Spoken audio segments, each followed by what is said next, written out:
ನಮಸ್ಕಾರ ಸ್ನೇಹಿತರೆ. ಇಂದು ನಾನು ರಸ್ತೆಯಲ್ಲಿ ಹೋಗುತ್ತಿದ್ದಾಗ ಒಂದು ಬೇಸರದ ದೃಶ್ಯ ಕಂಡಿತು.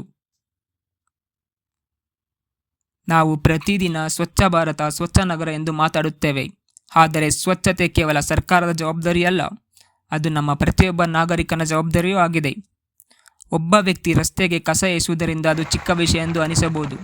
ಆದರೆ ಸಾವಿರ ಜನರು ಹಾಗೆ ಮಾಡಿದ್ದರೆ ರಸ್ತೆಗಳು, ಕಾಲುವೆಗಳು, ಪರಿಸರ ಸಂಪೂರ್ಣವಾಗಿ ನಾಶವಾಗುತ್ತದೆ. ಮಳೆ ಬಂದಾಗ ಇದೇ ಕಸ ನೀರಿನ ಹರಿವನ್ನು ತಡೆಯುತ್ತದೆ. ಇದರಿಂದ ನೀರು ನಿಂತು ಸೊಳ್ಳೆಗಳಾಗಿ ಹೆಚ್ಚು ವಿವಿಧ ರೋಗಗಳಿಗೆ ಕಾರಣವಾಗಬಹುದು. ಆದ್ದರಿಂದ ಸ್ನೇಹಿತರೆ, ದಯವಿಟ್ಟು ಕಸವನ್ನು ಎಲ್ಲೆಲ್ಲೋ ಎಸೆಯಬೇಡಿ. ಹತ್ತಿರದಲ್ಲಿರುವ ಕಸದ ಬುಟ್ಟಿಯನ್ನು ಬಳಸಿ. ನಮ್ಮ ಊರು, ನಮ್ಮ ರಸ್ತೆ, ನಮ್ಮ ಪರಿಸರವನ್ನು ಸ್ವಚ್ಛವಾಗಿಸುವುದು ನಮ್ಮೆಲ್ಲರ ಕರ್ತವ್ಯ. ಈ ವಿಡಿಯೋ ನಿಮಗೆ ಇಷ್ಟವಾಗಿದ್ದರೆ ಲೈಕ್ ಮಾಡಿ, ಶೇರ್ ಮಾಡಿ ಮತ್ತು ಸ್ವಚ್ಛತೆಯ ಬಗ್ಗೆ ಜಾಗೃತಿ ಮೂಡಿಸೋಣ. ಧನ್ಯವಾದಗಳು.